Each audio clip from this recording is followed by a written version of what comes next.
La meilleure vue d'ensemble que tu peux avoir en 2025 pour savoir quel business te fera gagner le plus d'argent en faisant le moins possible. Bon, on commence par le grand classique, le dropshipping. Sur le papier, ça a l'air simple. Tu trouves un produit qui buzz, tu le mets sur ton site, un fournisseur en Chine s'occupe des commandes et l'argent tombe.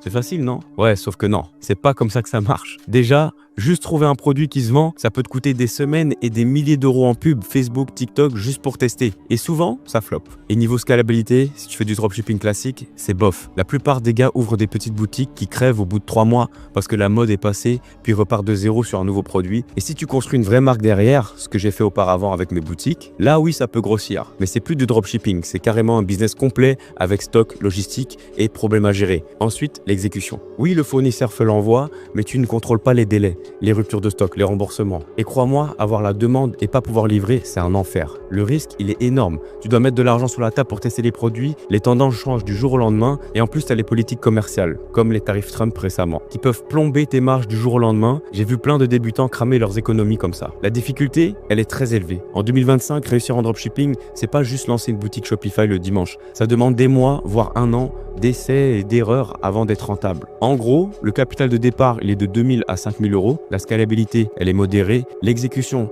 elle est modérée. Le risque, il est élevé. Et la difficulté, elle est difficile. Donc la conclusion, malgré tout ce que tu vois sur YouTube, le dropshipping, c'est du taf et du stress, pas une machine à cash facile. Bon, parlons vrai. L'OFM, ça fait fantasmer beaucoup de débutants. C'est quoi le concept? C'est que tu gères des créatrices sur OnlyFans, contenu, messagerie, marketing, tu prends ta commission et bam, l'argent tombe. Sur le papier, ça a l'air facile. Et en réalité, c'est tout sauf ça. Et oui, j'en ai fait, j'ai été rentable, mais je peux te dire un truc, c'est un énorme casse-tête humain. Tu dois trouver des créatrices, et ça en 2025, c'est déjà la guerre. Elles reçoivent 10 messages par jour d'agence, tu dois les convaincre, les garder motivés, gérer leurs attentes, leurs humeurs, et parfois carrément leurs crises perso. Ce n'est pas juste un tableur et deux